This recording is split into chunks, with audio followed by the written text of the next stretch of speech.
اشرح لي صدري ويسر لي أمري واحلل عقدة من لساني يفقهوا. Assalamualaikum warahmatullahi wabarakatuh. Waalaikumsalam warahmatullahi wabarakatuh. Alhamdulillahirabbil alamin. Asyhadu an la ilaha illallah wa asyhadu anna Muhammadan abduhu wa rasuluh.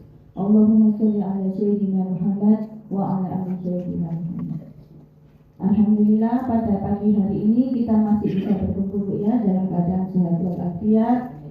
Diberikan oleh Allah rezeki dan waktu, ketenangan pikir, ketenangan hati.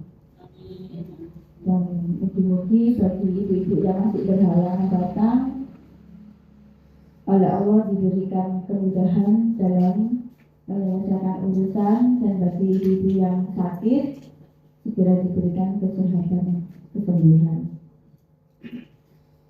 Pada kesempatan kali ini saya hanya ingin mengulang lagi saja, karena setiap hari itu juga kadang kita itu kan kadang hilaf ya, kadang kita tuh oh iya padahal itu dia tahu disinami.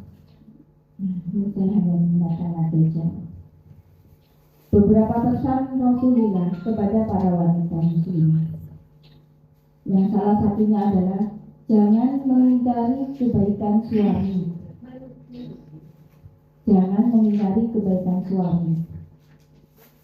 Dengan maksud dari Ibnu Abbas radhiyallahu anhu, dia berkata, Nabi Shallallahu Alaihi Wasallam bersabda, neraka diperlihatkan kepadaku, ternyata kebanyakan penghuninya adalah para wanita yang kufur.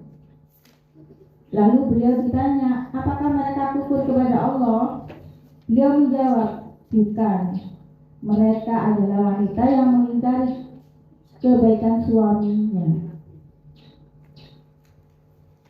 Jika kamu berbuat baik kepada salah seorang dari mereka selama setahun, kemudian dia melihat sesuatu perbuatan buruk darinya, maka dia berkata, aku tidak pernah melihat sedikit pun kebaikan darimu. Itu salah satunya, Bu. Padahal kita sudah nikah bertahun-tahun. Ya pastilah kebaikan-kebaikan dari suami kita itu ada. Tapi ada titik, di dalam satu titik keburukan itu timbul berasal dari suami. Si istri itu kok seolah-olah wis api-api bojo suwi-wingi itu wis dilalaikan, dilupakan. Hanya karena satu titik keadaan yang mana suami itu berbuat buruk. Nah itu Bu, itu yang membuat dinamakan kita itu wanita yang kufur dengan kebaikan suami. Jadi seyogyanya kalau memang ada satu titik keburukan suami, nek iso dieling-eling maneh. Oh yo bojoku biyen ku ini. Insya Allah itu nanti bisa mengikis, meredam rasa kita cinta itu tadi. Jangan terus biyen-biyene ku elek, biyen-biyene apik ku mah ilang kabeh, jangan ya. Sebisanya itu ya. Jadi kita tuh kalau bisa dengan siapapun, bukan sama suami tok, siapapun. Nek ana wong apik karo ade iku dhewe Bu. Dhewe apik wong iku. Tapi di saat satu titik ade pas berseberangan atau apa, itu ojo dieling-eling. Dieling-eling apik ya. Oh, itu biar tahu nolong aku setahun ini. Itu aja.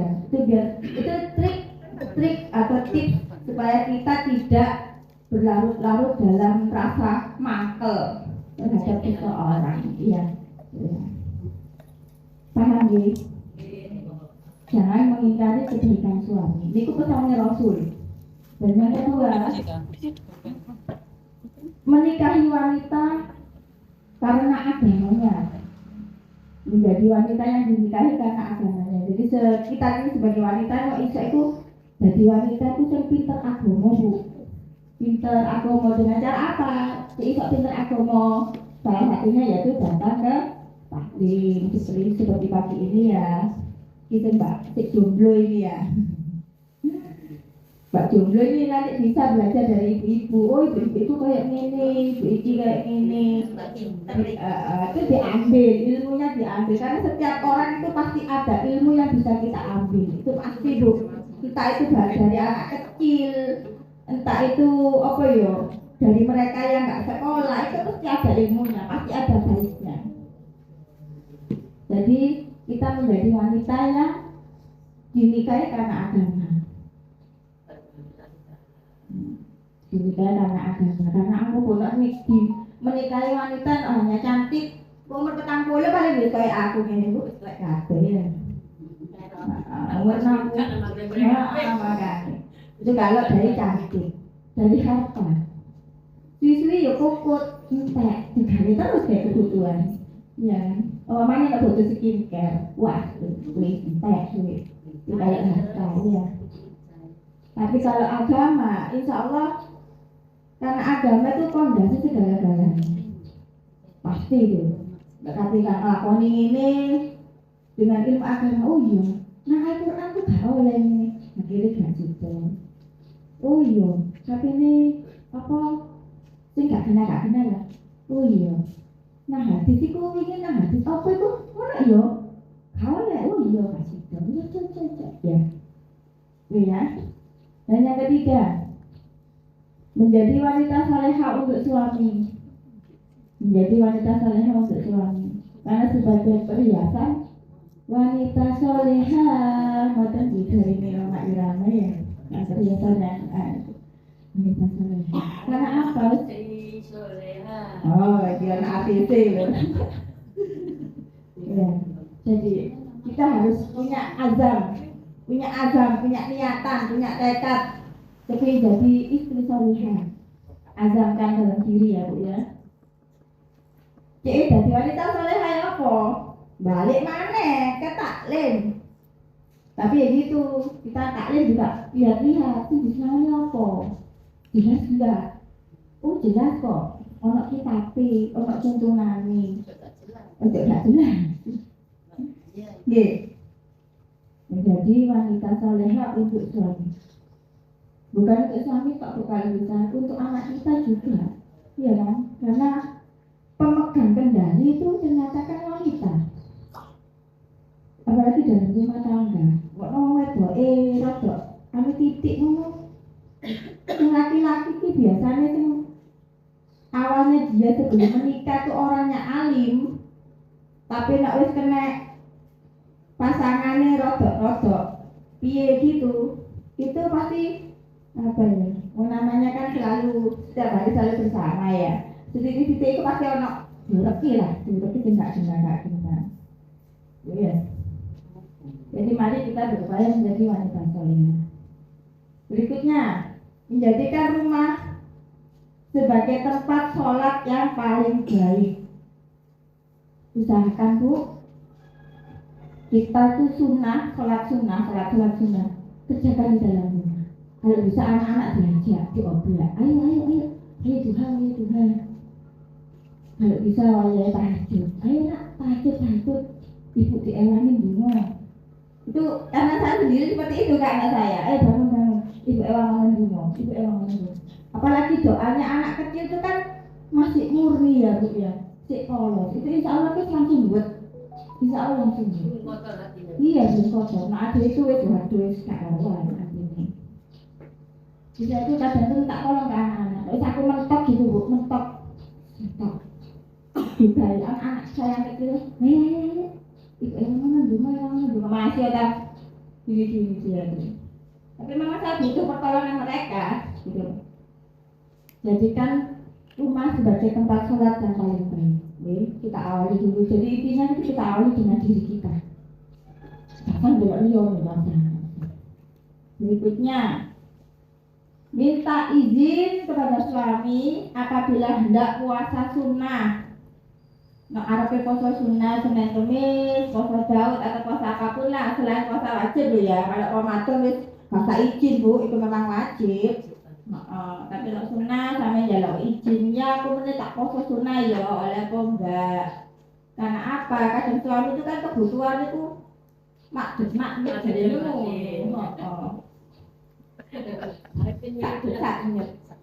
gitu. Makanya kita minta izin.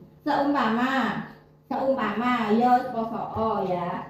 Tak puasa dadak nang tengah jalan. Yo poso sih. Yo wis bu gugurno. sempurna. Karena apa? Tugas kita yang utama memang melayani suami, gitu loh. Jadi itu tambah ganjarannya dapat 2 kita. Melayani suami, ganjaran dapat apa? Puasa sunnah. Karena kita udah niat, jadinya kan janjinya Allah ya, bukan janjinya Allah. Berbuat baik, sik niat tok iku wis oleh ganjaran. Apa mana wis dilakoni, ya seperti itu. Terus berhias untuk suami. Berhias untuk suami. Jadi kalau kita di depan suami, seyogyanya tampil apa ya yang rapi lah, Mas yo gak menor, gak ya apa gitu sing rapi. Bolak pungan deh.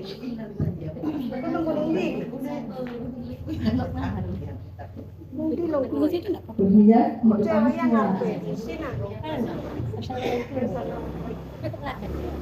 Kamuran. Lalu aku beriki lumbe.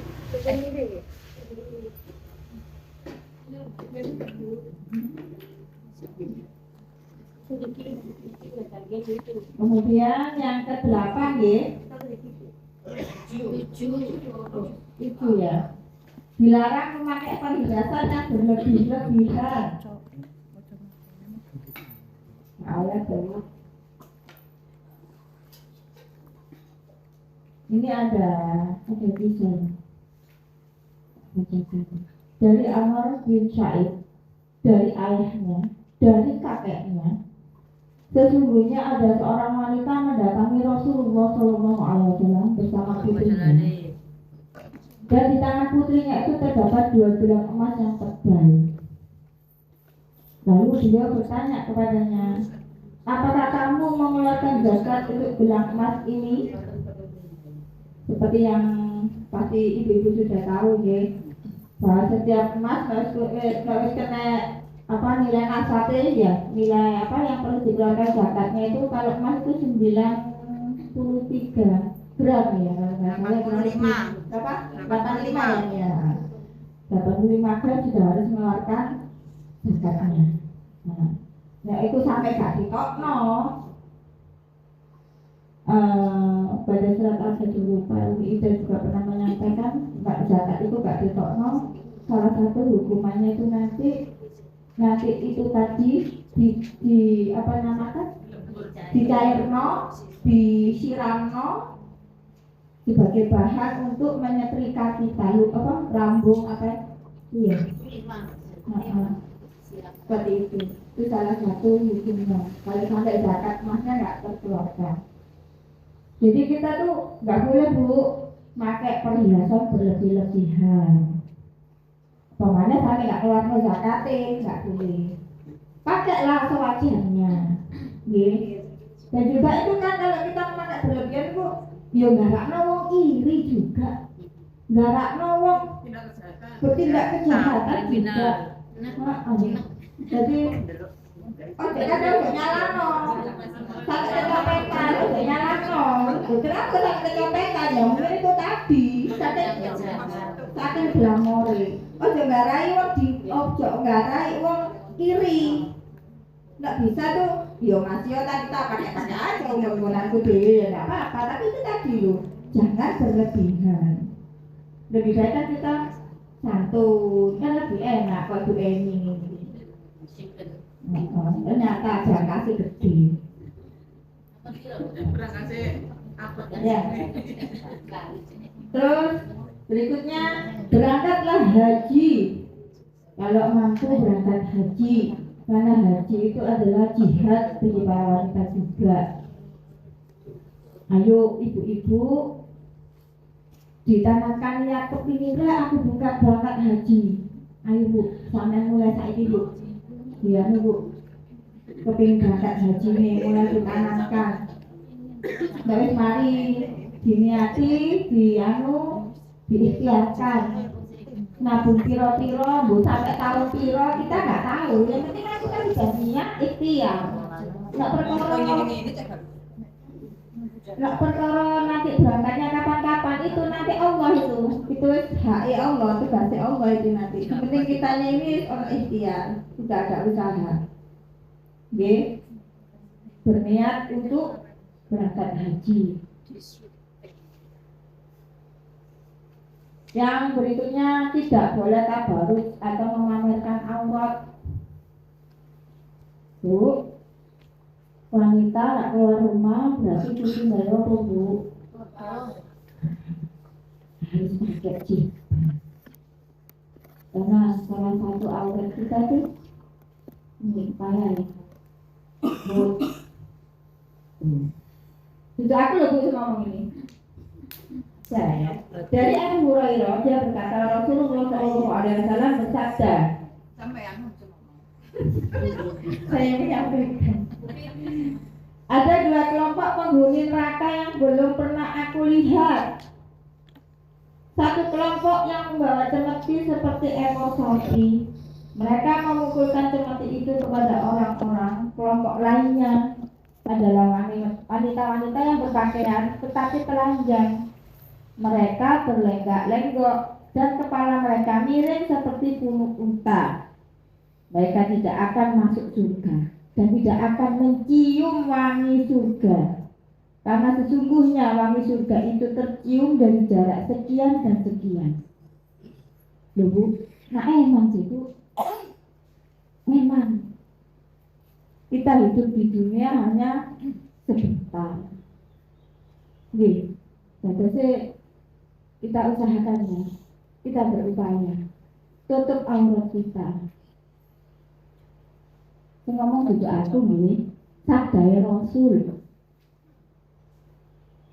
Siapa mereka yang seperti punuk unta?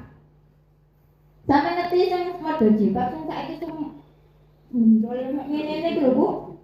Ono sing celana kulit ya Mbak ya saiki kan. Sebenarnya kan ada kulit ya. Itu oke enggak apa-apa. Tapi tetap dikai apa kok sakit ya. Kadang kulit kan kan yo buka si an yo, kadang kan nyantol kan kadang buka. Tuh. Jadi terus mari ngono gawe kaos. Gawe. Wayang gede ketok. Gawe kaos. Nah, itu ya. Kan masih telanjang berarti kan? Gitu ya. Jadi usahakan nah kita tuh bentuk tubuh nak dhewe iki ditutup rapat-rapat cek wong gak ketok, gak ngerti. Usahakan. Karena wanita itu sungguh dimuliakan sebenarnya. Sungguh dimuliakan. Terus aku Pak Ilham sendiri, nono wedok ya kan kok ngene tambah kudu muta jare iki. Apa Mas nek wis umur gawe ngono. Sampai kan kendaraan lho. Aduh deh, pinggir dhisik. Dia tuh. Ya. Pak, lanjut jenengan nggih, Pak? Ini sampai berapa ini tadi? Tidak boleh tabarruj nggih, memamerkan aurat nggih. Jadi untuk berikutnya nanti bisa kita sambung sekarang apa yang melanjutkan. Ihdinas siratal mustaqim. Wassalamualaikum warahmatullahi wabarakatuh.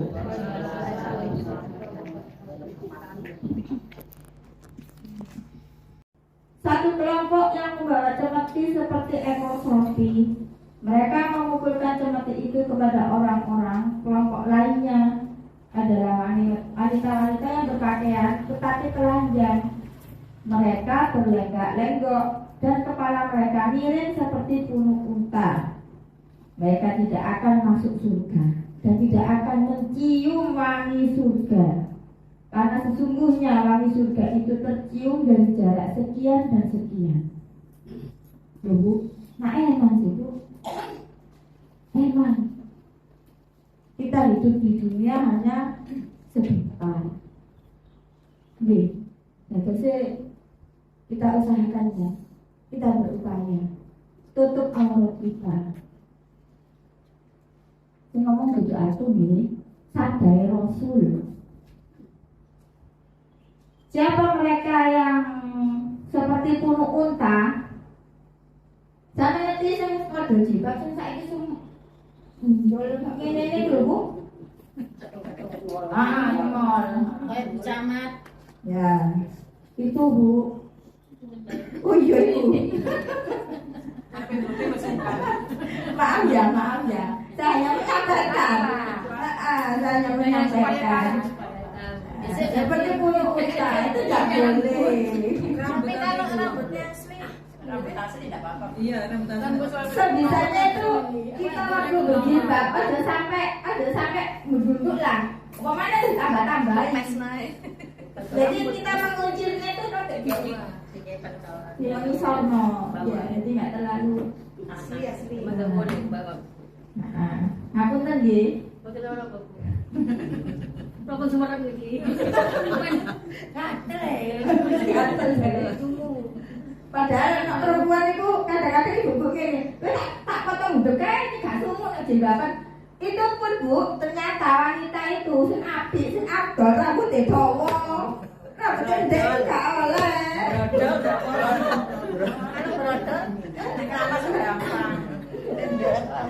Itu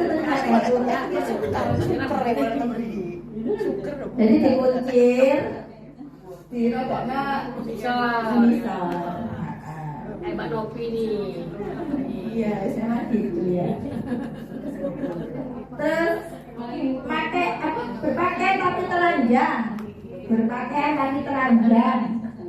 Pati berdiri kabel, copot kayak lepet itu loh bu. Ono sing celana kulit ya mbak ya saiki kan. Sebenarnya kan ada kulit ya. Itu oke tidak apa-apa. Tapi tetap dikai apa kok sakit ya. Kadang kulit kan kan yo buka sih yo, kadang kan nyantol kan kadang buka. Tuh. Jadi terus mari ngono gawe kaos. Payah gengki ketok. Gawe kaos. Nah itu ya. Kan masih telanjang berarti kan? Gitu ya.